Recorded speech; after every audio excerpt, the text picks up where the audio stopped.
याजसाठी केला होता अट्टहास, याजसाठी केला होता अट्टहास, याजसाठी केला होता अट्टहास, याजसाठी केला होता अट्टहास. शेवटचा दिस गोड बाबा, शेवटचा दिस गोड बाबा, शेवटचा दिस गोड बाबा.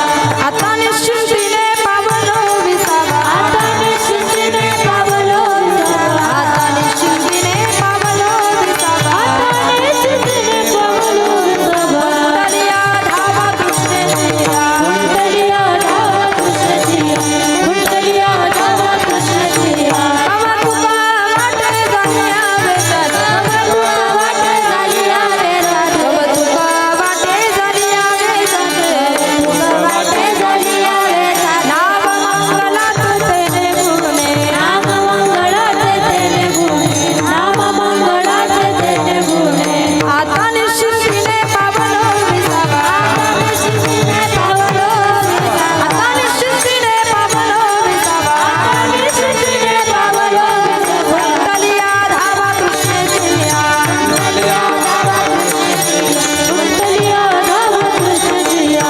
तुका म्हणे मुक्ती परिणीनोवरी, तुका म्हणे मुक्ती परिणीनोवरी, तुका म्हणे मुक्ती परिणीनोवरी, तुका म्हणे मुक्ती परिणीनोवरी. आता दिवस चारी खेळी खेळी, आता दिवस चारी खेळी खेळी, आता दिवस चारी खेळी खेळी. आता निश्चिंतीने पावलो विसावा, आता निश्चिंतीने पावलो विसावा, आता निश्चिंतीने पावलो विसावा, आता निश्चिंतीने पावलो विसावा. कुंडलिया धावा कृष्णचिया, कुंडलिया धावा कृष्णचिया, कुंडलिया धावा कृष्णचिया.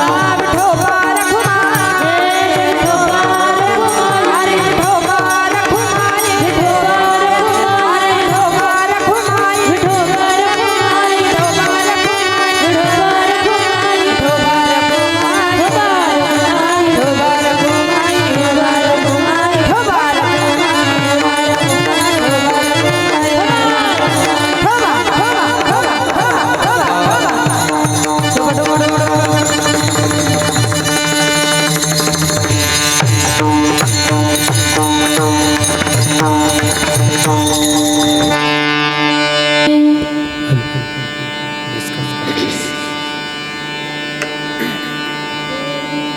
याजसाठी केला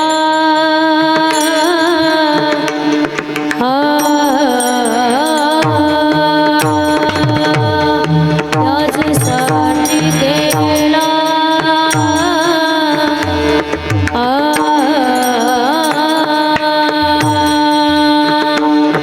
होता अट्टहास.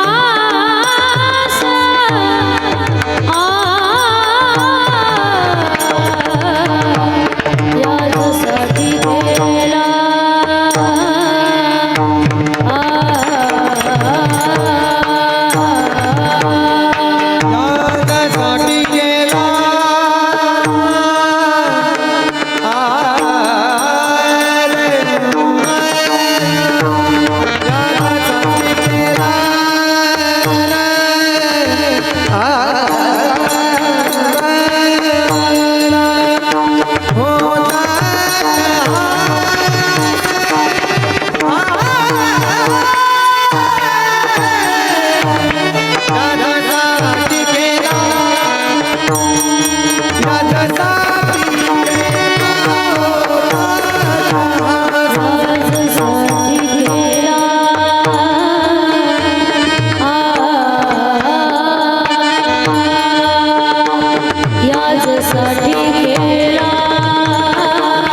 हल हल हल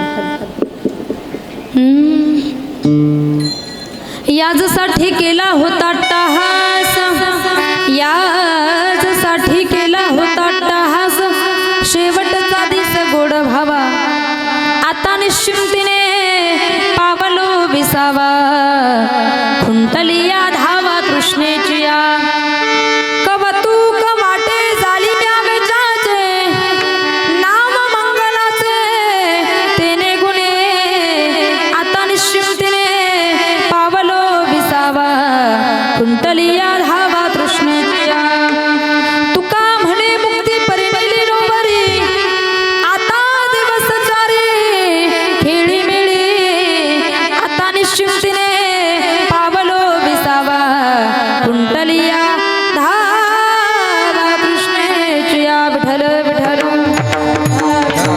विठ्ठल विठ्ठल तडीद्वास सन्नील मेघावभासं,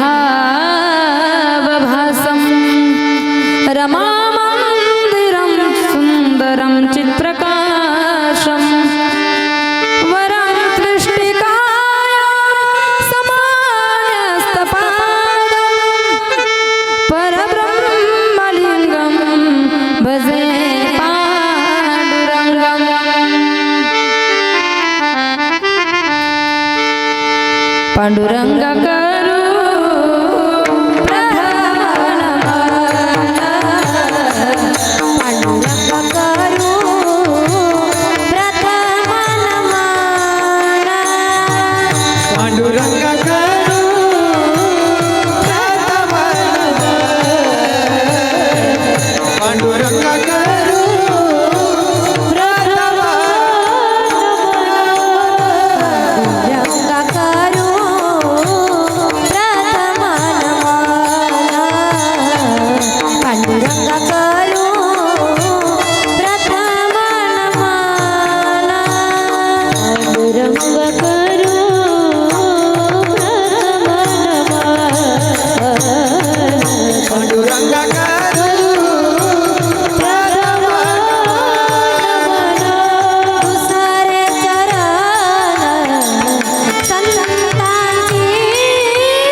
त्यांच्या कृपादाने कथेचा विस्तारू बाबाजी सद्गुरुदास तुका अलंकापुरी रम्य सिंहासनस्थं पदा भोज तेजस स्फुरदि प्रदेशं विधीन्द्रादिदेवै सदा स्तूयमानं समाधिस्थमूर्तिं भजे ज्ञानदेवं नमो ज्ञानेश्वरा नमो ज्ञानेश्वरा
निवृत्ती उदारा सोपान देवा मुक्ताबाई नमो त्रिभुवन पावनी आद्यत्रय जननी देवाचे मजरद ही सद्गुरु जैने तारिलो हा संसार पुरु म्हणवडी विशेष वात्यादरू विवेकावरी ऐसे नमन करुणी सकळा अरे कथा बोले बोबड्या बोला अज्ञान म्हणून आपुल्या बाळा चालवी सकळा नामा म्हणे विठ्ठल विठ्ठल विठ्ठल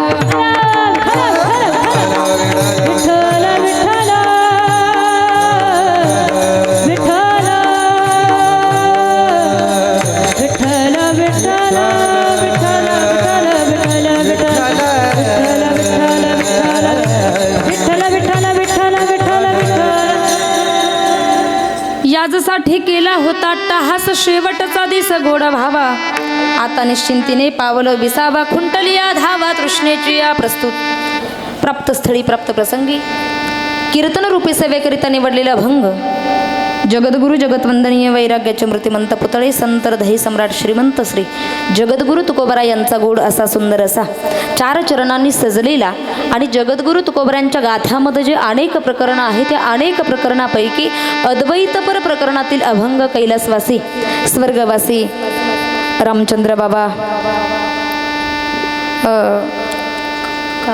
काकडे स्वर्गवासी रामचंद्र बाबा श्रीपद काकडे बाबांच्या 7व्या पुण्यस्मरणानिमित्तानं या ठिकाणी कीर्तन रूपी सेवेकरता उच्चारलेला आहे खऱ्या अर्थानं बाबांना आपल्यातनं जाऊन गेली 7 वर्ष यावर्षी कंप्लीट होत आहे हे 7वं बाबांचं पुण्यस्मरण आहे त्यांचा जो कुटुंब परिवार आहे कार्यक्रमाचे आयोजक जे आहे बाबांचे सुपुत्र आमचे पितृतुल्य असणारे श्री हरिभक्तीपरायण संतोष काका रामचंद्र काकडे एकदा काकांसाठी या नियोजनाबद्दल जोरदार टाळी झाली पाहिजे त्यांचे जे बंधू आहे ज्ञानेश्वर कैलासवासी ज्ञानेश्वर रामचंद्र काकडे खऱ्या अर्थानं काकाई या इहलोकातून निघून गेलेत संतोष काकांचे भाऊ आहे बंधू आहे त्यांचा जो सुपुत्र आहे काकांचा जो सुपुत्र आहे मयूरदादा संतोष काकडे आणि ज्ञानेश्वर काकांचा जो सुपुत्र आहे साहिलदादा ज्ञानेश्वर काकडे काकांच्या 4 बहिणी आहे सख्या 4 बहिणी चुलत काकांच्या 4 बहिणी हा त्यांचा सर्व कुटुंब परिवार खऱ्या अर्थानं आज काकांनी एवढं भव्य दिव्य स्वरूपामध्ये नियोजन केलं या ठिकाणी महाराष्ट्रातील नामांकित गानकोकिळा ज्यांच्या सुमधुर आवाजातून आपण या ठिकाणी सुंदर अशी चाल गायली अशा संगीत विशारद हरिभक्तीपरायण आमच्या भगिनी राणीताई दौंड मनमाडकर एकदा त्यांच्यासाठी जोरदार टाळी झाली पाहिजे तदनंतर हरिभक्तीपरायण राणीताईंना साथ करण्यासाठी अतिशय गोड आणि मंजूळ आवाजामध्ये आपण ज्यांचं गायन ऐकलं असे हरिभक्तीपरायण आदरणीय मयूर महाराज तरवाडेकर त्यांच्यासाठी सुद्धा एकदा जोरदार टाळी झाली पाहिजे आणि ज्यांचा मृदंग वाजत नाही तर बोलतो असे हरिभक्तीपरायण आदरणीय मयूर महाराज त्यांच्यासाठी सुद्धा एकदा जोरदार टाळी झाली पाहिजे विजय महाराज. फार गोड मृदंग वादन आहे दादांचं. दादांसाठी सुद्धा जोरदार टाळी. तदनंतर आमच्या संस्थेतले सर्व विद्यार्थिनी, त्यांचं या ठिकाणी व्यासपीठाच्या वतीने आभार. आमची पूजा दिदी असेल, आमची विनेकरी काका असेल, तदनंतर कीर्तनकार व्यासपीठावरती येता येता जर रस्ता चुकलाच तर 2 चोपदार या ठिकाणी व्यासपीठावरती आणण्याचं काम करतात. तुमचं या ठिकाणी व्यासपीठाच्या वतीने आभार. हरिभक्तीपरायण महाराष्ट्रातील नामांकित कथाकार कीर्तनकार, आपल्या खानदेश भागाचं भूषण, जळगाव तालुक्याचा भूषण, खानदेश रत्न हरिभक्तीपरायण भागवताचार्य, आमच्या बालपणीच्या मैत्रीण माईसाहेब महाराज जळगावकर. एकदा ताईंसाठी जोरदार टाळी झाली पाहिजे. ताई या ठिकाणी उपस्थित झाल्या. माझ्यासोबत आलेले माझे प्रतिदेव हरिभक्तीपरायण मृदंग विशारद रामेश्वरजी महाराज सोनवणे, तेही या ठिकाणी उपस्थित झाले. त्यांचंही या ठिकाणी व्यासपीठाच्या वतीने आभार. हरिभक्तीपरायण आमच्यासोबत आलेले आमचे कृष्णा महाराज इंगळे, हरिभक्तीपरायण आमच्या राणीताईंचे वडील या ठिकाणी आहे दौंड काका, तेही या ठिकाणी उपस्थित झाले. काकांचं या ठिकाणी व्यासपीठाच्या वतीने आभार. दादांचं नाव काय? ज्ञानियांची माऊली यूट्यूब चॅनल. एकदा दादांचं यूट्यूब चॅनल या ठिकाणी आहे. बरीच महाराज मंडळी या ठिकाणी बसलीत. बाबा तुमचं या ठिकाणी व्यासपीठाच्या वतीने आभार. सुरुवातीला आमचे प्राध्यापक सर या ठिकाणी बोलले, तुमचं या ठिकाणी व्यासपीठाच्या वतीने आभार. साऊंड सिस्टमवाले दादांसाठी एकदा जोरदार टाळी झाली पाहिजे. फार गोड साऊंड आहे, शेवटपर्यंत असाच आवाज द्या. आणि सर्वात महत्त्वाचं म्हणजे आमचे सिंतवादक महाराज संतोष महाराज, फार गोडवा आहे वाजवण्यामध्ये. एकदा महाराजांसाठी जोरदार टाळी झाली पाहिजे. संजय महाराजांचं या ठिकाणी व्यासपीठाच्या वतीने आभार. बरीच मंडळी, ज्ञात अज्ञात महाराज मंडळी. महाराजांचं नाव महेश महाराज आणि आदी करून सर्व महाराज मंडळी, ज्ञात अज्ञात महाराज मंडळी. आपण कुणाचं नाव राहिलं असेल तर क्षमा मागते. आणि खूपच महत्त्वाचं असेल तर सुचवलं तरी हरकत नाही. समोर बसलेले मायबाप, मातृतुल्य आणि पितृतुल्य भाग्यवंत श्रोते मंडळी, आपण सर्वच जण एका प्रभू परमात्म्याच्या अंश आहात असे समजून सर्वांच्या चरणावरती भक्तिभावानं वंदन करते. भगवद्गीतेच्या तत्वज्ञानानुसार ममई वंशो जीवलोके जीवभूत सनातनः मनःषष्ठानिंद्रियानी प्रकृतीस्थानी कर्षती. आपण सर्वच जण एका प्रभूचे अंश आहात असे समजून सर्वांच्या चरणावरती भक्तिभावानं खऱ्या अर्थानं वंदन करते आणि सेवेला आरंभ करते. विठ्ठल विठ्ठल विठ्ठल विठ्ठल विठ्ठल. कैलासवासी रामचंद्र बाबांच्या 7व्या पुण्यतिथीनिमित्तानं, पुण्यस्मरणानिमित्तानं आपण या ठिकाणी उपस्थित झालो आणि त्यांचे सुपुत्र हरिभक्तीपर्यंत आमचे संतोष काकडे यांच्या विनंतीला मान देऊन, यांच्या प्रेमास्तव, यांच्या प्रेमाखातर आज एवढी मंडळी या ठिकाणी उपस्थित झाली. खऱ्या अर्थानं एकट्यानं कार्यक्रमाचं नियोजन आयोजन करणं एवढी सोपी गोष्ट नाही. माईबापांनो, सप्ताह 7 दिवसाचा करायचा असेल तरी आपली धावपळ होऊन जाते, नाही का? सर्व गावकरी मंडळी त्या सप्ताहामध्ये असतात. प्रत्येकाला, गायकाला फोन करणं, कीर्तनकाराला फोन करणं, मृदंग दादाला फोन करणं, साऊंडवाल्याला त्या ठिकाणी फोन करणं, कॅमेरावाल्याला फोन करणं आणि वेळेवर त्या ठिकाणी सर्व कार्यक्रमाचं नियोजन बघून, वेळेत सर्व कार्यक्रमाचं मॅनेजमेंट करून वेळेवर कार्यक्रम सुरू करणं एवढी सोपी गोष्ट नाही. आणि सर्वात महत्त्वाचं म्हणजे त्यांच्या प्रेमास्तव आज काकांचं वर्णन करायचं ठरलं तर मायबाप, एकदा मायबापाचं श्राद्ध घातल्यानंतर आणि 10वं घातल्यानंतर कुणीसुद्धा वडिलांचं पुण्यस्मरण घालत, दुर्मिळ लोक आहे फार की जे 7 वर्ष झाले तरी वडिलांचं पुण्यतिथी आणि पुण्यस्मरण या ठिकाणी टिकून ठेवत आहे. मायबाप, एकदा 10वं आणि श्राद्ध झालं की लोक फोटो सुद्धा घरात ठेवत नाही. क्वचित लोक काही असतात की त्यांच्या आई वडिलांचे फोटो घरामध्ये असतात. विशेषतः मी तुम्हाला ही सांगून जाईल, काहीतरी लोक बोटावर मोजण्या इतके आई वडिलांचं श्राद्ध आणि दशक्रिया प्रेमानं घालतात. बऱ्याच लोकांचे श्राद्ध आणि दशक्रिया घालण्यावरून सुद्धा भांडणं आहे. आईचं मी घातलं मग मोठ्याला वडिलांचं घालायला काय होतं, वडिलांचं मी घातलं मग लहान्याला आईचं घालायला काय होतं. अर्थात दशक्रिया आणि श्राद्ध घालण्यावरून सुद्धा एका गावामध्ये एका आईच्या दशक्रियेची मी 3 कीर्तनं केले बाबा. अजून काय सांगू, सख्खे भाऊ पण पक्के वैरी. मला सांगायचं एक आहे, आई वडिलांचे श्राद्धम दशक्रिया घालण्यावरून सुद्धा आमचे भांडणं आहे. पण एकदा आमच्या संतोष काकांसाठी जोरदार पुनश्च टाळी झाली पाहिजे. एवढं भव्य दिवस स्वरूपाचं नियोजन अख्ख्या तालुक्यातच नाही तर जिल्ह्यात सुंदर असं नियोजन दरवर्षी काका करत असतात. म्हणून पुनश्च एकदा व्यासपीठाच्या वतीने काकांचं पुनश्च आभार या ठिकाणी व्यक्त करूया आणि सेवेला आरंभ करूया. विठ्ठल अभंग हा तुकोबरायांचा आहे. गोड असा सुंदर असा 4 चरणांनी सजलेला आहे. कोण तुकोबराय जर असा आपण तुकोबरायांचा अधिकार जर पाहिला तर अधिकार संपन्न असणारे तुकोबराय आहे. एवढंच नव्हे दादा, व्यापकता किती आहे तुकोबरायांच्या जीवनात. तुकोबरायांच्या व्यापकतेचा जर विचार केला तर महाराजांनी गोड वर्णन केलंय. अनुरेनु या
दादांसाठी एकदा जोरदार टाळी होऊ द्या.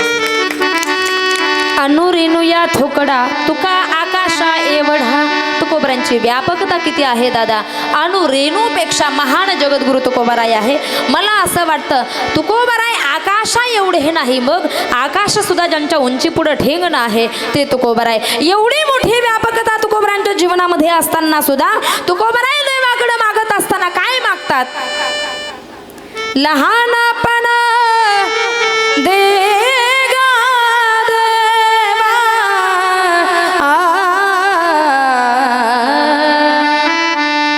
लहानपण देगा देवा लहानपण देगा देवा मुंगी साखरेचा रवा मुंगी साखरेचा रवा लहानपण देगा देवा लहानपण देगा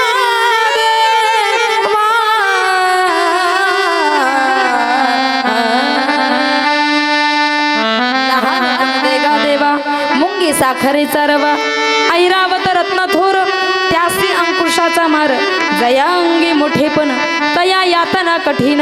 तुकोबरांना माहीत होतं की मोठं होण्यात आनंद नाही, लहान होण्यामध्ये आनंद आहे. मला सांगा माणसानं हत्तीहून लाकडं फोडले पाहिजे का मुंगीहून साखर खाल्ली पाहिजे. साखर जरा सांगाल. साखर हा एवढी मोठी व्यापकता तुकोबरांच्या जीवनामध्ये असताना सुद्धा एवढा लहानपणा एवढे अधिकार संपन्न असणारे माझे तुकोबराय आणि त्यांचं अभंग सेवे करता. विठ्ठल विठ्ठल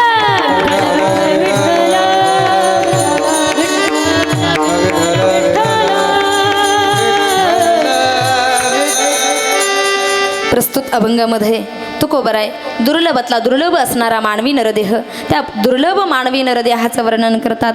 किती दुर्लभ आहे म्हटले नरदेह. दुर्लभो मानुषो देहो देहिनाम क्षणभंगुरः तत्रापि दुर्लभो मन्यो वैकुंठं प्रिय दर्शनं पुनर्वित्तं पुनर्मित्रं पुनर्भार्या पुनर्मही एतत् सर्वं पुनर्लभ्यं न शरीरं पुनः पुनः चोरानं नेलेलं धन पुन्हा मिळवता येईल. पुनर्वित्तम पुनर्मित्रम. एखाद्याचा मित्र जाऊ नये आजी पण गेलाच मित्र सुद्धा दुसरा जॉईन करता येऊ शकतो. पुनर्मित्रम पुनर्भार्या. एखाद्याची पत्नी जाऊ नये पण गेलीच, हातावर तांदूळ अथवा तुरी ठेवून गेली. पुरुष मंडळ पत्नी सुद्धा दुसरी करता आ पत्नी सुद्धा बोला ना, पत्नी सुद्धा मागची मंडळी, पत्नी सुद्धा दुसरी करता. इकडच्या वर्गानं तर चेहरा सोडला बा. पुनर्भार्या म्हणजे तुम्ही खुशाल माना, हलवू नका. एका पुरुषाशी दोघी नारी, पाप वसे त्याच्या घरी. एवढं काही सोपं नाही. नाही तर इकडच्या वर्गाला टेन्शन यायचं. पण अपवादात्मक लवकर देवाघरी गेली असेल, काही त्रास असेल तर पुनर्भार्या पत्नी सुद्धा दुसरी करायला लगेच नाही बरं का. काही अपवाद असेल तर पुनर्भार्या पुनर्मही, मही म्हणजे धरणी माता, पृथ्वी माता पुन्हा प्राप्त करता येऊ शकतं.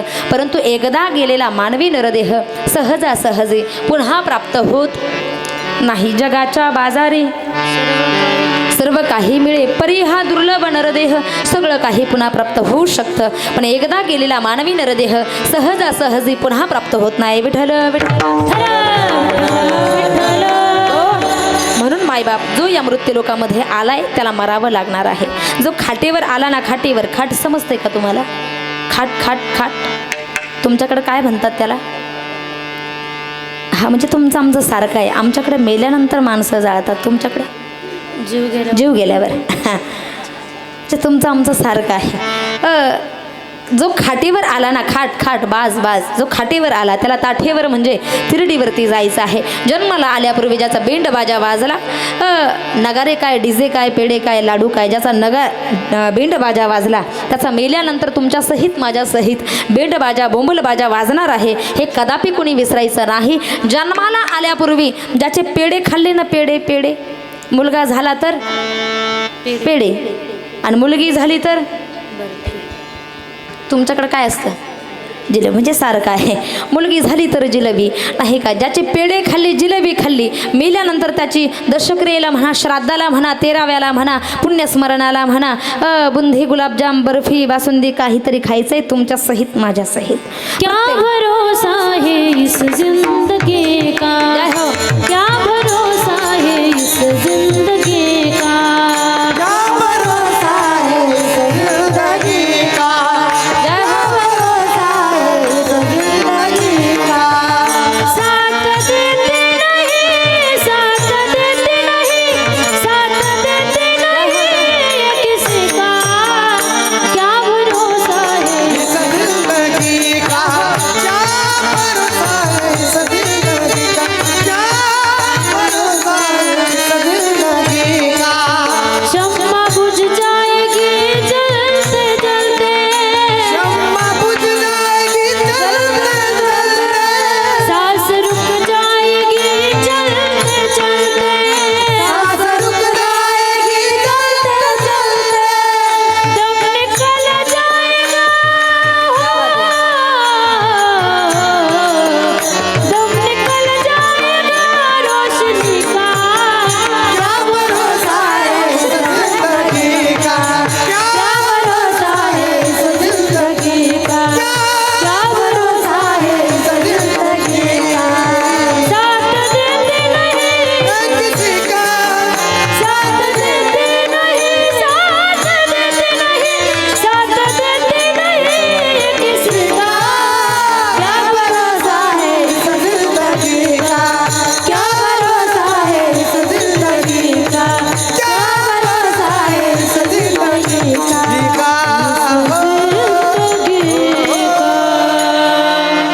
क्या भरोसा है इस जिंदगी का, साथ देती नहीं किसी का. माय बाप, जे जीवन आपण जगतोय त्या जीवनाचा क्षणभंगूर सुद्धा भरवसा, क्षणभंगूर नाही भरवसा. वारे सावध तोडा माया आशा, काहीच न चले मग गळा पडेल फासा, पुढे हुशार थोर आहे ओढसागा. जो जन्माला आला या मृत्यूलोकामध्ये त्याला मरायचं आहे. जो खाटेवर आला त्याला ताठेवर म्हणजे तिरडीवरती जायचं आहे. जन्माला आल्यापूर्वी ज्याचे पेढे खाल्ले ना, मेल्यानंतर त्याची बुंदी, बालुशाही, बासुंदी, बर्फी काहीतरी खायचं आहे, गुलाबजाम खायचे आहे. जन्माला आल्यापूर्वी ज्याचं बारसं झालं ना, बारसं मेल्यानंतर त्याचं 13व हे ठरलेलं आहे. हे कदापि कोणी विसरता कामा नाही, जो खाटीवर आला त्याला ताठीवर जायचं आहे. ज्याचा बेंड बाजा वाजला त्याचा बोंबल बाजा त्याच्यासाठी सर्व रडणार आहे. ज्याचे पेढे खाल्ले त्याची बुंदी खावी लागणार आहे. ज्याचं बारसं झालं त्याचं तेरसं ठरलेलं आहे. म्हणून माझे ज्ञानोबा राय ज्ञानेश्वरीमध्ये वर्णन करतात. उपजे ते नासे नाशिले ते पुनरपी दिसे, हे घटिका यंत्र जैसे परिभ्रमेगा. जो या मृत्यूलोकामध्ये जन्माला आला तो मरणार आहे. जो मेला तो पुन्हा जन्म घेणार आहे. पुन्हा जन्म पुन्हा मरण, पुन्हा जन्म पुन्हा मरण, पुन्हा जन्म पुन्हा मरण, पुन्हा जन्म पुन्हा मरण. तुम्ही म्हणाल चालू ते 4:30 वाजेपर्यंत. पुन्हा जन्म पुन्हा मरण, पुन्हा जन्म. अर्थात प्रत्येकाला मरायचं आहे दादा. या दोन गोष्टी न टळणाऱ्या आहे, न चुकणाऱ्या आहे, न घटणाऱ्या आहे. शास्त्रकार वर्णन करतात. जरा मरण यातून सुटला कोण प्राणी जात. जरा मरण यातून सुटला कोण प्राणी जात.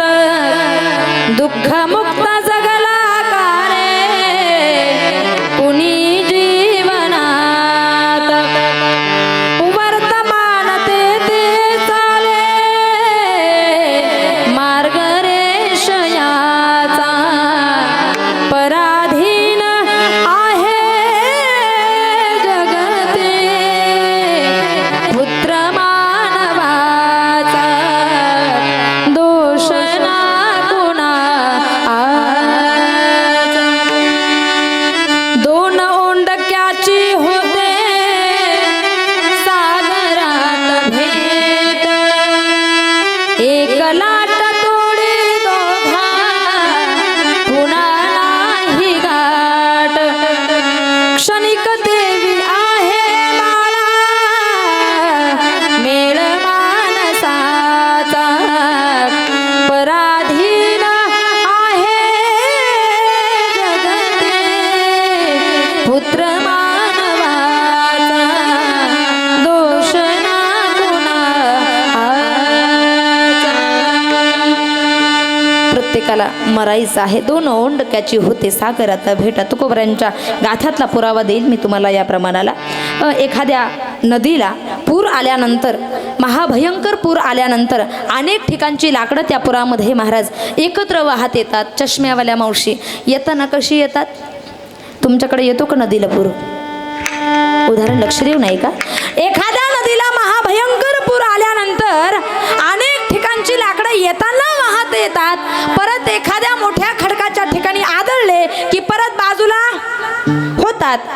तुकोबऱ्यांच्या गाथ्यामध्ये 61 अभंगांचं नाट प्रकरण आहे. त्या नाट प्रकरणामध्ये तुकोबऱ्याने गोड पुरावा दिला. पुत्र पत्नी सहोदर माय बाप गोताचा पसर. मिळती काष्ठे लोटता पुर, आदळे दूर होती खल्लाळी.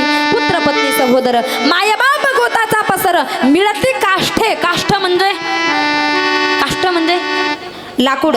मिळती काष्ठे लोटतापूर, आदळे दूर होती खल्लाळी.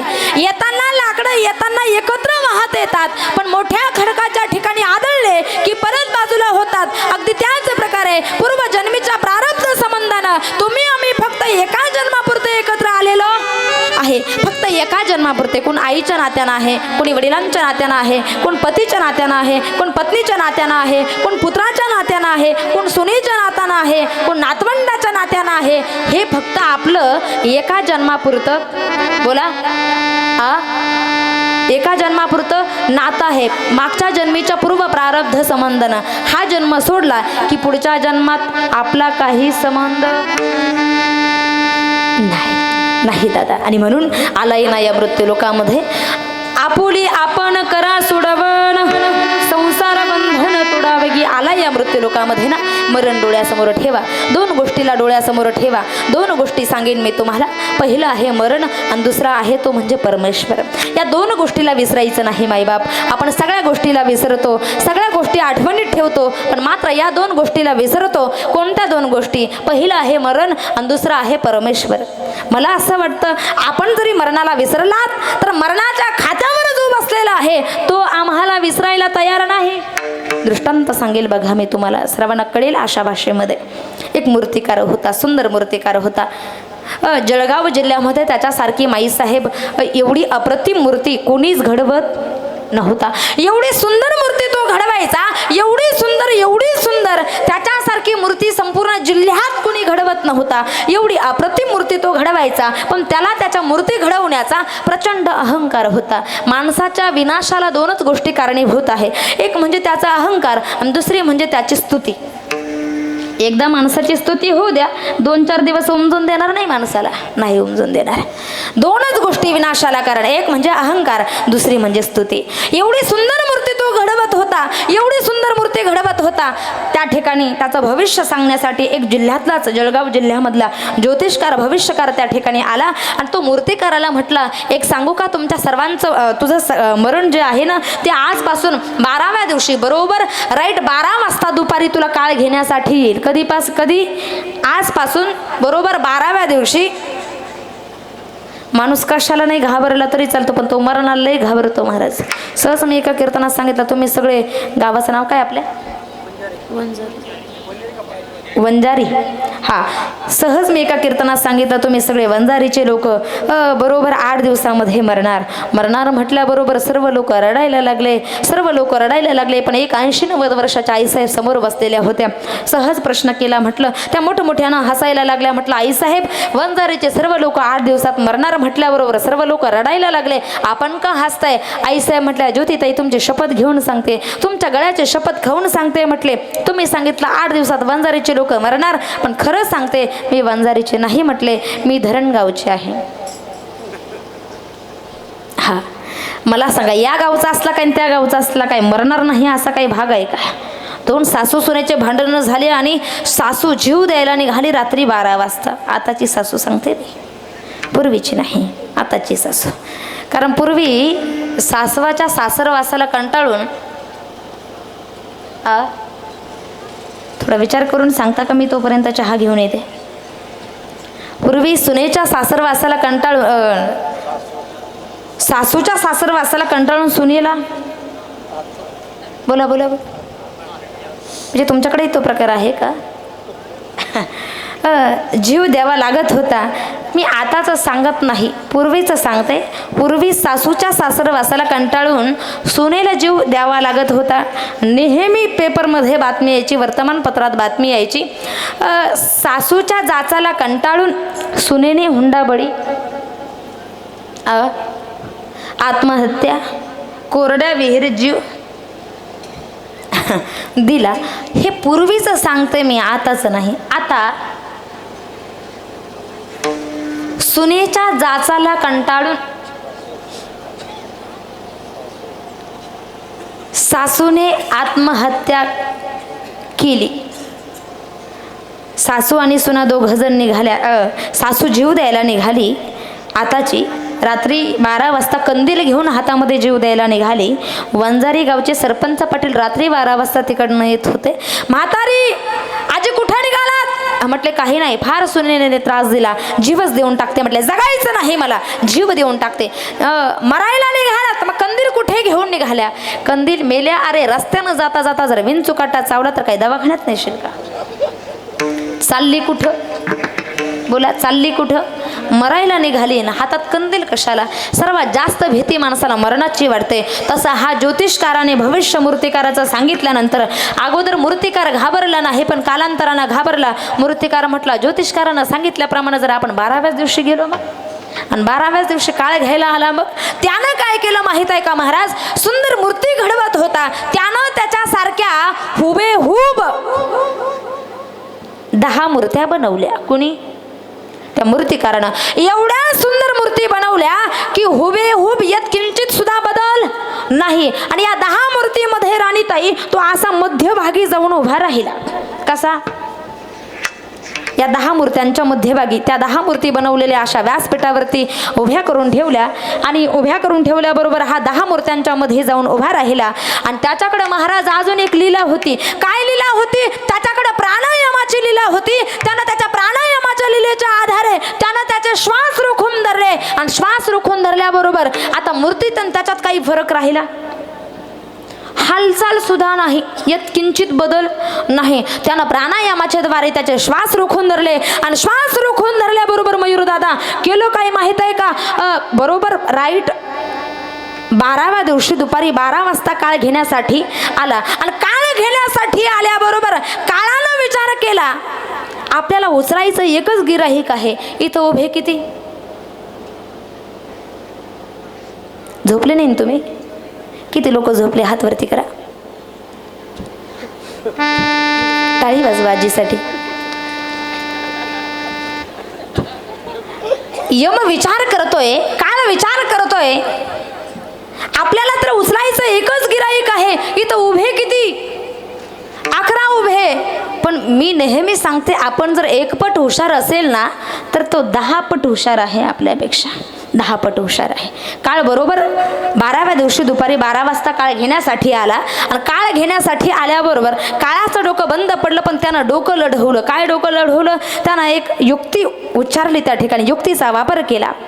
काळानं वर्णन करायला सुरुवात केली, स्तुती करायला सुरुवात केली. मायबाप एक वेळेला ज्याला फक्त प्रपंच साध्य करायचं आहे त्यानं स्तुतीकडं नाही लक्ष दिलं तरी चालेल, निंदेकडं नाही लक्ष दिलं तरी चालेल, पण मायबाप ज्याला प्रपंच प्लस परमार्थही साध्य करायचं आहे त्यानं नेहमी स्तुतीपासून सावध राहिलं पाहिजे. निंदा आणि स्तुती हे आपल्या जीवनातले 2 दगड आहे दादा, 2 दगड आहे. ज्याला साध्यापर्यंत जायचं आहे, ज्याला परमार्थापर्यंत जायचं आहे, परमेश्वराला गाठायचं आहे, साध्यापर्यंत पोहोचायचं आहे, त्यानं एक वेळेला निंदेपासून नाही सावध राहिलं तरी चालेल पण स्तुतीपासून सावध राहिलं पाहिजे. स्तुती करायला सुरुवात केली. या म्हणा वाह काय सुंदर मूर्ती आहे, कोण असेल तो मूर्ती घडविणारा, काय हुबेहूब मूर्ती आहे, डोळ्यात सुद्धा बदल नाही, कानात सुद्धा बदल नाही, हातात सुद्धा बदल नाही, पायात सुद्धा बदल नाही, एवढी सुंदर मूर्ती, कोण असेल तो मूर्ती घडविणारा, काय हुबेहूब मूर्ती आहे, एवढी सुंदर मूर्ती, एवढी सुंदर मूर्ती, एवढी सुंदर मूर्ती. जोपर्यंत स्तुती चालू होती ना तोपर्यंत हे एकदम शांत, मनाला बरं वाटत होतं.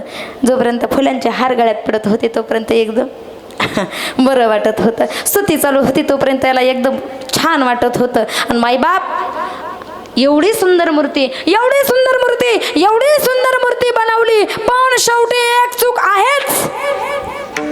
इकडे इकडे इकडे इकडे इकडे मी काय, एवढी सुंदर मूर्ती, एवढी सुंदर मूर्ती, एवढी सुंदर मूर्ती पण शेवटी एक चूक आहेच. जोपर्यंत सुंदर मूर्ती सुंदर मूर्ती सुंदर मूर्ती चालू होतं तोपर्यंत काहीच नाही वाटलं याला, पण शेवटी एक चूक आहेच म्हटल्याबरोबर याचा अहंकार जागृत झाला आणि हे मोठ्यानं उरडून उठलं त्या 10 जणांमध्ये. काय चूक आहे ती सांगा. काळ म्हटला हीच चूक आहे भरापिशी. काहींना लागला करंट, काहींना कळालं, काहींना कळेल उद्या सकाळी सकाळी झोपेतून उठल्याबरोबर. काय काय चूक आहे सांगा म्हटल्याबरोबर यम म्हटला असा नाही सापडत तर असा भरापेशी, हीच चूक आहे म्हटली. काय चूक आहे? हीच चूक आहे. असा नाही सापडत तर असा. आपण जर 1 पट हुशार असेल तर तो आपल्यापेक्षा नाथबाबा वर्णन करतात.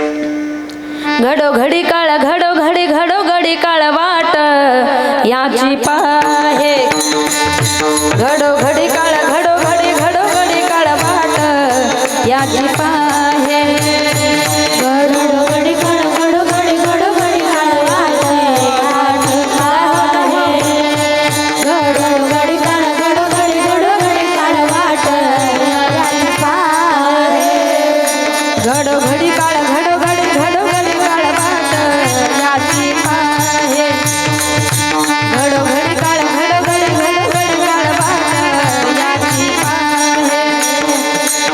घडोघडी काळ घडोघडी घडोघडी काळ वाट याची पाहे, घडोघडी काळ घडोघडी घडोघडी काळ वाट याची पाहे.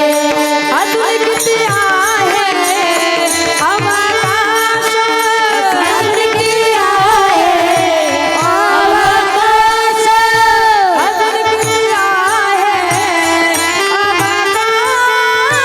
अजून किती आहे अवकाश. हरी मुखी गाता हरी मुखी गाता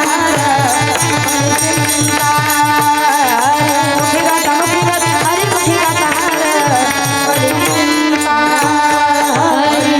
मुखी गाता हरी मुखी गाता हरी चिंता, हरी मुखी गाता हरी मुखी गाता हरी चिंता, हरी मुखी गाता हरी मुखी गाता हरी चिंता.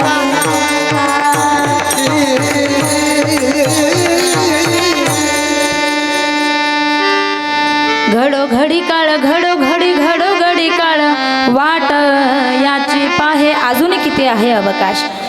आपण 1 पट हुशार असेल तर तो आपल्यापेक्षा 10 पट हुशार आहे. तो आपली क्षणोक्षणाला वाट पाहत आहे, क्षणोक्षणाला. म्हणूनच एक प्रमाण आहे तुकोबरायांचं नाट्य प्रकरणात. जव काळ असे दुरी ठेला तव तू हरी गुण गाय ऐक वहिला. मनी भाव धरुनी या भला न वंचे त्याला चुकू नको. जोपर्यंत काळ दूर आहे तोपर्यंत परमार्थ आपण साध्य करून घेतला पाहिजे. मरण डोळ्यासमोर ठेवा, मरणाला विसरू नका. आणि दुसरा महत्त्वाचा मुद्दा म्हणजे परमेश्वराला विसरू नका. जरी तुम्ही परमेश्वराला विसरलात दादा तर परमेश्वर तुम्हाला विसरायला तयार नाही. आणि ज्या दिवशी परमेश्वर तुम्हाला विसरेल मला नाही वाटत तुम्ही सकाळच्या झोपेतून जागे व्हाल. माझं बोलणं कळतंय का तुम्हाला? समजतंय का? काही तुम्ही हालाना चालाना बोलाना गेले का ते पण गेले म्हणजे घरी बरं का.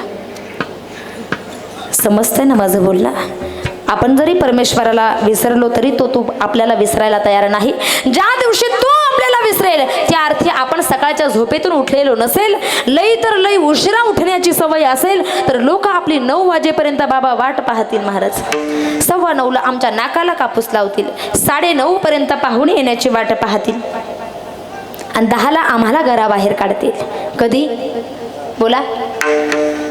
आपण ज्या दिवशी परमेश्वराला, ज्या दिवशी तो आपल्याला विसरेल. पण समजून घ्या, ज्या अर्थी आपण सकाळच्या झोपेतून जागा होतोय त्या अर्थी तो आणखी आम्हाला विसरलेला नाही. परमेश्वराला विसरू नका दादा. मला असं वाटतं तो जर आपल्याला विसरत नाही, जगद्गुरु तुकोबरायांच्या जीवनामध्ये एवढी संकट येऊन सुद्धा परमेश्वराला ते विसरलेले नाही का हो तुकोबराय? तुमच्या जीवनामध्ये किती संकट आले. स्त्री एक अन्न करता मेलेली आहे, दुष्काळ पडलेला आहे, सावकारकी बुडालेली आहे, तुकोबरायांचा गाथा पाण्यात बुडवलेला आहे, तरी सुद्धा तुकोबराय तुम्ही परमार्थाचा अट्टहास सोडला नाही. एवढा सगळा खटाटोप तुम्ही कशासाठी केला? तुकोबराय सांगतात माझा शेवटचा दिवस गोड व्हावा एवढ्यासाठी मी आयुष्यभर परमार्थाचा अट्टहास केला. अभंगाच्या प्रथम चरणात याचसाठी केला, याचसाठी केला, याचसाठी केला होता याचसाठी केला, याचसाठी केला, याचसाठी केला होता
आमचे मयूर महाराज, आमच्या राणीताई आणि आमचे विजय महाराज यांच्यासाठी जोरदार टाळी झाली.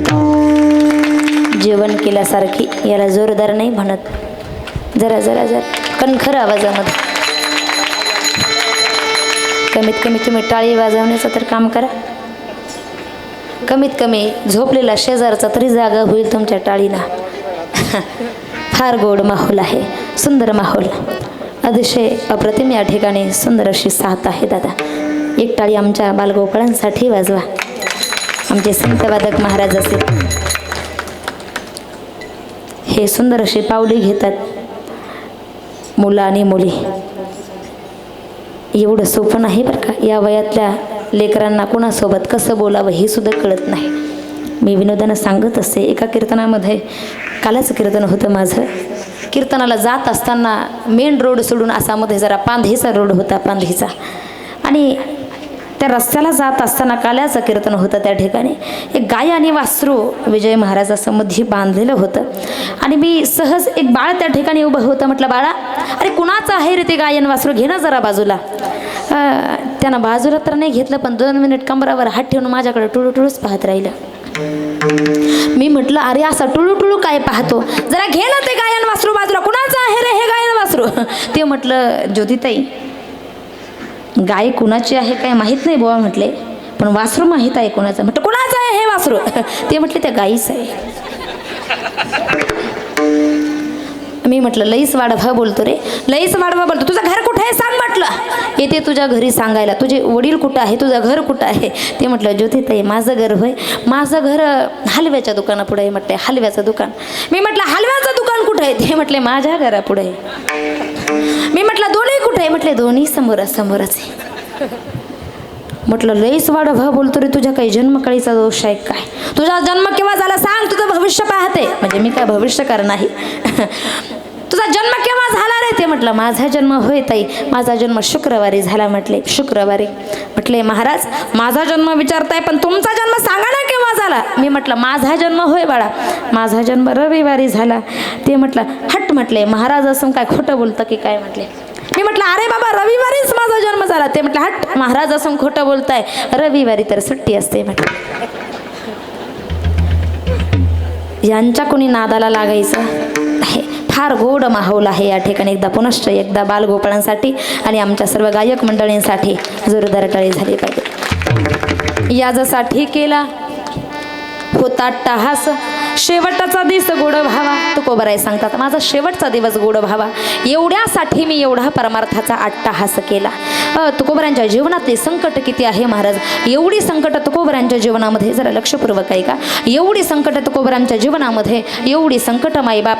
तुकोबराय ज्या विठ्ठल मंदिरामध्ये, देहू गावामध्ये कीर्तन करायचे, त्या देहू गावामध्ये विठ्ठल मंदिरामध्ये मम्माजी बुवाच्या कीर्तनाला गर्दी नसायची, मात्र तुकोबरांच्या कीर्तनाला प्रचंड गर्दी असायची. हे काय मंबाजीला सहन होत, हे काय आताच आहे असं नाही. एकानं कार्य केल्यानंतर दुसऱ्याच्या पोटात दुखल्याशिवाय राहत नाही. एकानं बंगला बांधल्यानंतर दुसऱ्याच्या पोटात दुखल्याशिवाय राहत नाही. एक पेशंट डॉक्टरकडे गेलं आणि डॉक्टर साहेबांना म्हटलं, डॉक्टर साहेब काही करा, एवढं पोट दुखतंय, एवढं पोट दुखतंय, एवढं पोट दुखतंय, काही केल्या पोट दुखायचं राहत नाही. डॉक्टर साहेब म्हटले, रामभाऊ पाटील, तुमचं पोट नेमकं केव्हापासून दुखतंय. म्हटले, शेजारच्यानं 4 व्हीलर घेतल्यापासून. असं पोट दुखलं तर याला मेडिसिन, टॅबलेट अख्ख्या जगात तुम्हाला कुठं सापडणार नाही. माईबाप, मंबाजीच्या पोटात दुखायचं. तुकोबरांच्या कीर्तनाला प्रचंड जनसमुदाय जमायचा आणि मंबाजीच्या कीर्तनाला कुत्रं जमत नव्हतं. याचं थोडंसं मध्ये आधी खऱ्या अर्थानं दुखत असायचं. माईबाप, झालं काय माहीत आहे का, मंबाजीनं एक प्रयोग केला. संतोष काका, काय प्रयोग केला माहीत आहे का. तुकोबरांच्या कीर्तनाला गर्दी जमल्यानंतर मंबाजीनं काय केलं माहीत आहे का, विठ्ठल मंदिराची भिंत आणि याच्या शेताची भिंत एकच महाराज, एकच भिंत. आणि एकच भिंत असताना यानं काय केलं, याच्या शेतामध्ये काट्या टाकल्या, काट्याचे फास घातले. त्याला माहीत होतं आपल्या शेतात काट्याचे फास टाकले की कोणी येणार. लोक आल्या आल्या कीर्तनाला काय करतात, सगळ्यात पहिली प्रदक्षिणा कशाला करतात, मंदिराला करतात. मग मंदिराला प्रदक्षिणा करत असताना जावं कुठून लागणार आहे, माझ्या शेतातून. मग काट्याचे फास टाकले आणि काट्याचे फास टाकल्याबरोबर सगळ्यात पहिले तर तुकोबाराय त्या ठिकाणी कीर्तनाला गेले आणि प्रदक्षिणाला विठ्ठल मंदिराच्या प्रदक्षिणेला गेले मायबाप. पण तुकाराम महाराजांनी भांडण नाही केलं. मग मंबाजीनं जे काट्याचे फास टाकले होते ना ते काट्याचे फास तुकोबाराने अगोदर बाजूला केले आणि मग विठ्ठल मंदिराची प्रदक्षिणा इकडे इकडे इकडे इकडे इकडे विचलित होऊ नका. मग विठ्ठल मंदिराला प्रदक्षिणा केली. आता तर मात्र मंबाजीच्या तळपायाची आग मस्तकाला गेली आणि ज्या काट्याचे फास टाकले होते ना त्याच काट्याच्या फासानं मायबाप जगद्गुरु तुकोबऱ्यांच्या अंगावरती एखाद्या जनावराच्या शरीरावरती ढोरागुरासारखा एखाद्या जनावराला मारावं अतिशय ढोरागुरासारखे काट्याच्या फासानं त्या ठिकाणी जगद्गुरु तुकोबऱ्यांच्या अंगावरती सपासप सपासप वार केले मायबाप. रक्तभंबाळ तुकोबऱ्यांची अवस्था झाली. आवाज थोडासा मोकळा करायचा. रक्तभंबाळ माझ्या तुकोबऱ्यांची अवस्था झाली मायबाप. तरी भजन सोडलं नाही. विठ्ठल विठ्ठल विठ्ठल विठ्ठल विठ्ठल भजन चालू आहे. तसंच भजन करत करत तुकोबराई घरी आले आणि घरी आल्याबरोबर मायबाप जिजाई साहेबांनी रडत रडत तुकोबऱ्यांची अवस्था पाहून शरीरातले काटे काढलेले आहे. संध्याकाळ झाली. परत तुकोबराय विठ्ठल मंदिरामध्ये कीर्तनाला गेले. जनसमुदाय जमलेला आहे परंतु मंबाजी कीर्तनाला दिसत नाही म्हणून श्रोतेजनांना प्रश्न केला. श्रोत्यांनो मायबापांनो माझा नेहमीचा श्रोता मंबाजी दिसत नाही तुम्ही भजन चालू ठेवा तोपर्यंत मी मंबाजीला घेऊन येतो महाराज. मंबाजीला आणण्यासाठी माझी तुकोबराई जातात आणि ढाई मोकलून त्या ठिकाणी विनंती करतात. मंबाजी मला माहित आहे सकाळी कदाचित तुम्ही मला मारलं असेल. मारल्यामुळे तुम्ही लाजला असेल. कीर्तनाला आला नाही मंबाजी पण हात जोडून विनंती आहे मंबाजी माझी तुम्ही कीर्तनाला चला. मला माहित आहे मंबाजी सकाळी तुम्ही मला काट्यानं मारलं ना म्हणून कदाचित तुम्ही लाजला असेल पण चालायचंच मंबाजी. गावगाडा आहे चालणारच आहे. या सगळ्या गोष्टी तुम्ही कीर्तनाला आलं पाहिजे. जोपर्यंत मंबाजी तुम्ही कीर्तनाला येत नाही तोपर्यंत मी कीर्तन चालू करणार. मला असं वाटतं मंबाजी कदाचित सकाळी तुम्ही जर मला मारता मारता तुमचे हात दुखले असेल पाय दुखले असेल तर चेपून देऊ का दाबून देऊ का. मायबाप ज्यानं सकाळी जनावरासारखं ढोरागुरासारखं सपासप काट्याच्या अंगावरती वार केले ना रक्तभंबाळ अवस्था केली ना तेच तुकोबराय सकाळी संध्याकाळी मंबाजीचे पाय दाबण्यासाठी जातात. आम्हाला कुणी आरे जरी म्हटलं तरी आम्ही कारे म्हणायला तयार असतो आणि बांधाच्या भांडणाचं तर विचारूच नका. कोर्टन कचेरी केल्याशिवाय राहत नाही. सख्खे भाऊ आम्ही पण पक्के वैरी फक्त छोट्याशा जमिनीच्या तुकड्यावरून. मला असं वाटतं एका भावानं भावासोबत कसं वागावं हे जर कळून घ्यायचं असेल ना एकदा रामकथा ऐका दादा. एकदा रामकथा श्रवण करा. आपण सख्खे भाऊ आहे एका आईच्या उदरात वाढलेले सख्खे भाऊ पण पक्के वैरी आहे. मायबाप सरणावरती गेलो तरी चालेल पण याचा तोंड पाहणार नाही एवढा पण आम्ही रचलेला राहतो. कशासाठी मरायचं आहे एक दिवस सगळं सोडून जायचं आहे. मला असं वाटतं दादा जो इतिहास घडतो ना माणसाच्या जीवन जगण्याचा वाक्य फार लक्ष देऊन ऐका माझं. माणसाच्या जीवनाचा जो इतिहास घडतो ना तो जन्माचा घडत नाही बरं का कधी. माणसाचा जो इतिहास घडतो तो जन्माचा घडत नाही. आपला जो इतिहास घडतो ना तो कधी मरणाचा घडत नाही. तर मायबाप इतिहास जो घडतो ना तो फक्त जीवन जगण्याचा घडतो. फक्त जीवन जगण्याचा घडत नाही हो. कावड्या चिमण्याही जीवन जगतात. जीवन चांगलं जगण्याचा इतिहास घडत असतो. म्हणून कमीत कमी मला असं वाटतं मेल्यानंतर जर आमची कीर्ती राहावी असं वाटत असेल ना आमच्या कैलासवासी रामचंद्र बाबांनी खऱ्या अर्थानं अतिशय कष्टातून कष्टमय जीवन त्या ठिकाणी बाबा जगलेत आणि खऱ्या अर्थानं मला असं वाटतं म्हणूनच आज 7वं पुण्यस्मरण आहे तरी सुद्धा या ठिकाणी साजरं होतंय. खऱ्या अर्थानं आमचे रामचंद्र बाबा स्वर्गातून एवढा सुख सोहळा या ठिकाणी पाहत असेल फार आनंद वाटत असेल त्यांच्या अंतकरणाला त्यांच्या मनाला की आज आपण गेल्यानंतर सुद्धा आपण स्वर्गवासी झाल्यानंतर सुद्धा आज आमचा आमचे सुपुत्र संतोष काका खऱ्या अर्थानं एवढा सोहळा या ठिकाणी घडवून आणताय त्यांना सुद्धा खऱ्या अर्थानं आनंद वाटत असेल. मायबाप जिवंत असं जगा दादा.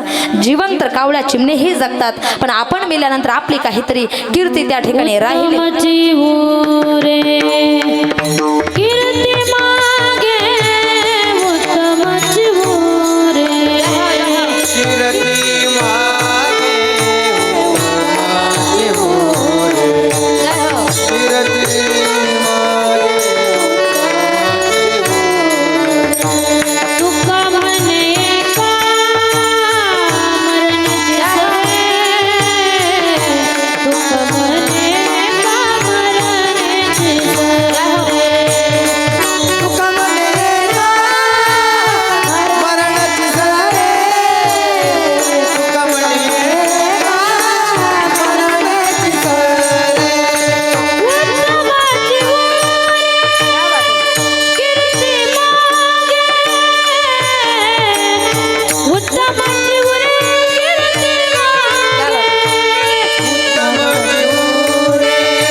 एकदा. फार गोड, फार सुंदर गाणं आहे दादा. रात्रीच्या काही काही ठिकाणी गेल्यावर काहीच मेळ नसतो बरं का बाबा. रात्रीच्या कीर्तनात मी सहज कीर्तनात म्हटलं, माझी वाणी तुझे वर्णी गुणनाम. एवढं सोपं आणि साधं प्रमाण आहे. माई साहेब मागची मंडळी म्हणतात, माझी मामी तुझे वर्णी गुणनाम. मी म्हटलं, तुझी मामी कशाला कीर्तनात आणतो? लोक काही ऐकतात आणि काही घेऊन पळतात दादा. सहज कीर्तनात सांगितलं, मोगरा फुलला, मोगरा फुलला, फुले वेची ताती व कळी सियाला. विजय दादा आमचे मागचे मंडळी म्हणतात, मोकार फुगला, मोकार फुगला, फुले वेचायला गेला आणि तसाच परत आला. सहज कीर्तनात सांगितलं मी एका, तुका म्हणे सर्प विंचू नारायण, वंदावे दुरून शिव नये. रात्री कीर्तन वगैरे झालं. एक जण कीर्तन ऐकायला आला होता, चष्मावाले काका. तुकाराम महाराज म्हणतात की सर्प आणि विंचू नारायण आहे. हे मी रात्रीच्या कीर्तनात सांगितलं. पण नारायण जरी असले तरी वंदावे दुरून शिव नये. रात्री एक जणानं हे ऐकलं, त्यानं फक्त पहिलंच कडवं ऐकलं. काय? तुका म्हणे सर्प विंचू नारायण. घरी गेला. दुसऱ्या दिवशी घरामध्ये विंचू नारायण निघाला. बायकोला आवाज दिला, अगं ये कुंकावाचा करंट आण बरं. तिनं आणून दिला. यानं केवढं मोठं कुंकू हातावरती कालवलं बाबा आणि मस्त विंचवाच्या नांगीला लावायला गेला. विंचव्यानं मोठ्यानं जय हरी केला. त्यानं मोठ्याने ओरडायला सुरुवात केली, रात्रीचे कीर्तनकार बाईकोनं आणली होते ते सांगा, रात्रीचे कीर्तनकार बाईकोनं आणली होते ते. अरे झालं काय? तिनं काय तुझे पैसे वगैरे नाही, पैसे वगैरे नाही घेतले, रात्रीची बाईकोनं आणली होती ते सांगा. अरे बाबा झालं काय? तिचा तुझा काय बांधाला बांधा आहे का? अरे बाबा बांधाला बांध नाही, पण रात्रीचे कीर्तनकार बाईकोनं आणली होते ते सांगा. झालं काय? झालं काय? शांतता घ्या थोडी. झालं काय? काही नाही म्हटले. रात्री तिनं कीर्तनामध्ये सांगितलं, वंजारी गावामध्ये तुका म्हणे सर्प विंचू नारायण. तिचं ऐकून सर्प आणि विंचू नारायण आहे, देव आहे म्हटले. तिचं ऐकून या नारायणाची विंचवाची मी पूजा करायला गेलो, यानं मला मोठ्यानं जय हरी केला म्हटले. लोक म्हटले, अरे वेड्या माणसा, ताईनं रात्री कीर्तनामध्ये सांगितलं होतं तुका म्हणे सर्प विंचू नारायण. पण ताई पुढेही म्हटल्या होत्या. हे म्हटलं, काय म्हटल्या होत्या त्या पुढं? म्हटले वंदावे दुरून शिव नये. हे म्हटलं बरोबर आहे. ते ऐकताना मला झोपेची टुकली आली होती म्हटले. ते ऐकताना मला झोपेची टुकली आली होती. महाराज तुला झोपेची टुकली आली, मग ते काय करते? विठ्ठल विठ्ठल. आपल्या मेन विषयावरती या, मुख्य विषयावरती या.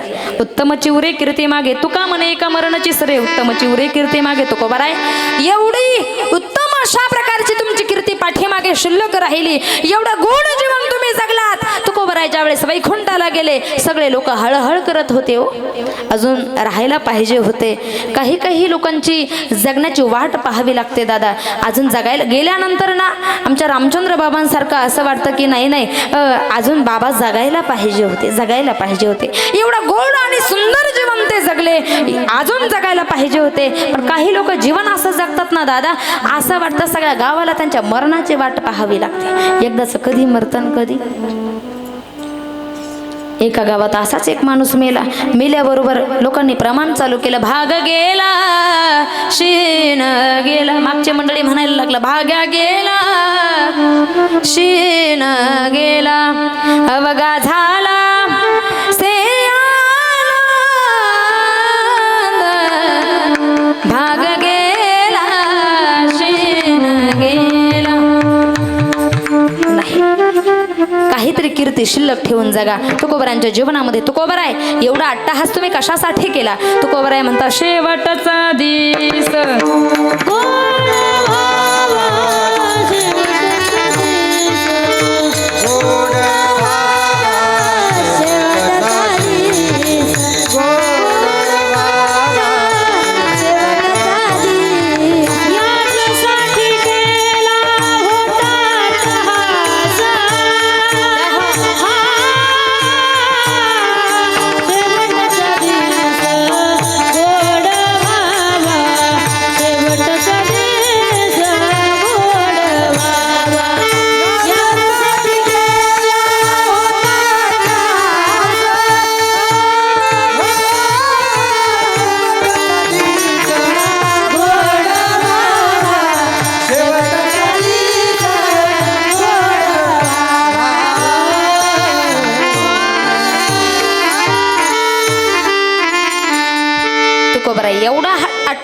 कशासाठी या जसाठी केला होता अट्टहास, शेवटचा दिवस गोड भावा, शेवटचा दिवस गोड भावा, शेवटचा दिवस माझा शेवटचा दिवस गोड भावा. आता मी सर्वांना एक प्रश्न करते, पाठीमागचे पुढचे, पदर घेतलेल्या बिना पदरावाल्या, नथीवाल्या, टोप्या घातलेले बिना टोपी घालणारे, सगळ्यांनी इकडं लक्ष द्या. मला सांगा, शेवटचा दिवस गोड होणं म्हणजे नेमकं काय?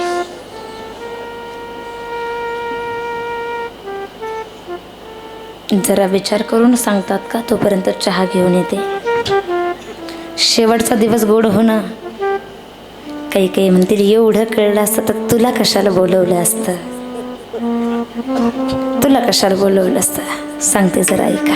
शेवटचा दिवस गोड होणं महाराज काय अवघड आहे का हो? शेवटचा दिवस गोड होणं म्हणजे पुण्यतिथीला पुण्यस्मरणाला बुंदी, बालुशाही, बासुंदी, बर्फी, गुलाबजाम यासारखे गोड पदार्थ करणं म्हणजे शेवट गोड होणं आहे. हा तर सरळ सरळ वाचार्थ झाला. दशक्रियेला, श्राद्धाला, पुण्यस्मरणाला पंचपक्वान्नाचं गोड अशा प्रकारचं भोजन बनवणं म्हणजे शेवट गोड होणं नाही. शेवट गोड होणं नेमकं कशाला म्हणायचं? अंतकाली ज्याच्या नाम आले मुखा, तुका म्हणे सुखा पार नाही, तुका म्हणे सुखा पार नाही. अंतकाली राजा नामाले मुखा, तुका म्हणे सुखा पार नाही, तुका म्हणे सुखा पार नाही. अंतकाली ज्याच्या नाम आले मुखा, तुका म्हणे सुखा पार नाही. काही काही लोक म्हणतात रामभाऊचा अंतकाल लई गोड झाला. आपण म्हटलं ना कशामुळं? प्रेत यात्रेला हजारो लोक जमले होते. अजून रे बाबा, प्रेत चंदनाच्या लाकडामध्ये जाळलं. मला असं वाटतं तुम्ही प्रेत चंदनाच्या लाकडामध्ये जाळा, नाहीतर येड्या बाबळीच्या लाकडामध्ये जाळा, शेवट गोड होत नाही बाबा. मग आपण म्हटलं अजून कशामुळे रे? तो म्हणतो प्रेत यात्रेला हजारो लोक जमले होते, नातेवाईक आले होते, सर्व गणगोत आलं होतं, लेकी आल्या होत्या, जावई आले होते, नातू आले होते, पंतू आले होते. पंतूच्या पुढं मलाही माहीत नाही आहे का, सगळं काही आले होते, सगळे गणगोत नातेवाईक, आपेष्ट हितचिंतक आले होते, म्हणून शेवट गोड झाला. थोतांड आहे हे सगळं. मायबाप मरता मरता नातेवाईकांनी डोळ्यासमोर यावं आणि मग शेवट गोड व्हावा, मुळीच नाही. काही काही माता भगिनी तर म्हणतात, आमचे अण्णा, आमचे दादा, मी गेल्याशिवाय त्यांनी प्राणच सोडला नाही. मी गेले, मग मला भरदृष्टीनं पाहिलं, माझ्या लेकरांना विचारलं, माझ्या चेहऱ्यावरून तोंडावरून प्रेमानं मायेनं हात फिरवला आणि मगच त्यांनी डोळे झाकले. खरंय का मावशांनो? लई त्यांचा शेवट गोड झाला. याला शेवट गोड होणं म्हणायचं नाही. भगवद्गीता त्याला पुरावा आहे. अंतकालेच मामे वस्मरण भक्त्वा कले वरम य प्रयाति समदभावम याति नास्त्यत्र संशयः. शेवट गोड होणं म्हणजे नेमकं काय? याच श्लोकावरती माझे ज्ञानोबराय भाष्य करतात. मरणी जया जो आठवे, तो त्या गती ते पावे, म्हणून सदा स्मरावे माते चित्वा. मायबाप, अंतकालाच्या वेळेस भगवंताचं नाम मुखात घेणं, रामकृष्ण हरी, रामकृष्ण हरी. मला सांगा, शेवट जर यावं असं वाटत असेल तर आतापासून भजन केलं पाहिजे की नाही? बोला, करायचं का भजन? थोडंसं घ्या वरती हात.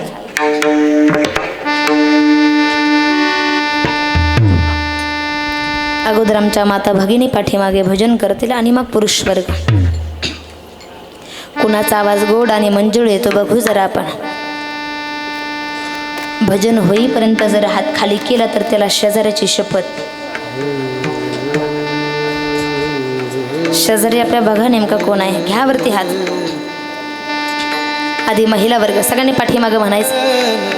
फक्त महिला म्हणतील पाठीमागे, श्रीराम जय राम जय जय राम, श्रीराम जय राम जय जय राम.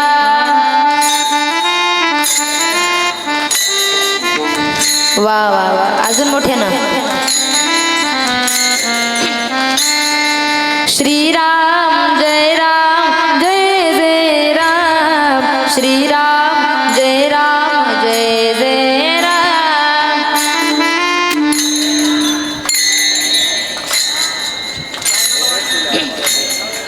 जय श्रीराम जय राम जय जय राम श्रीराम जय राम जय जय राम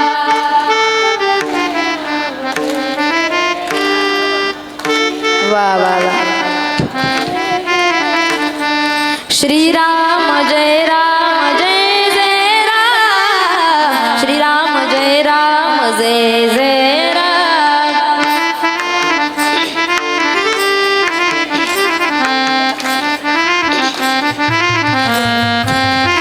वा वा फार फार गोड आता तुम्ही शांत बसा 2 मिनिटं यांना भजन करू द्या 2 मिनिटं फार गोड भजन केलं तुम्ही असं वाटतं फार गोड आता इकडच्या वर्गाला घ्या वरती हात श्रीराम जय राम जय जय राम श्रीराम जय राम जय जय राम वा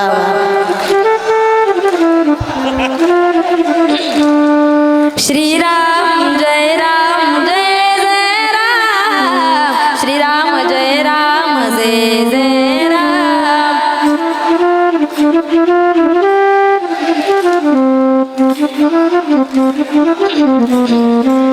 सगळ्यांनी वरती हात घ्या आता महिला वर्ग पुरुष वर्ग सर्वांनी सोबत भजन करायचं सर्वांच्या हात वरती पाहिजे हात वरती श्रीराम जय राम जय जय राम श्रीराम जय राम जय जय राम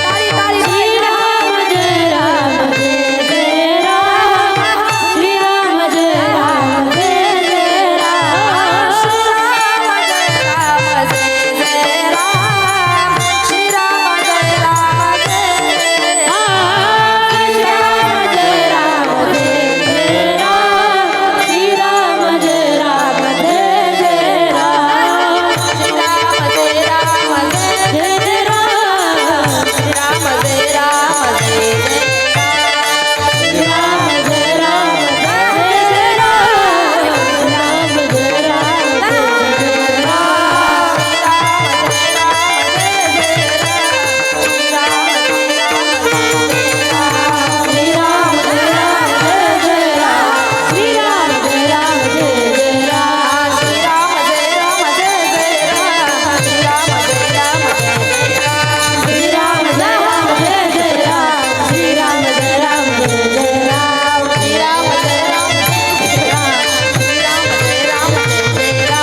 श्रीराम जय राम जय जय राम श्रीराम जय राम जय जय राम प्रभु श्री रामचंद्र भगवान की जय प्रभु श्री रामचंद्र भगवान की जय फार गोड भजन केलं तुम्ही वा वा टाळी वाजवा एकदा तुमच्यासाठी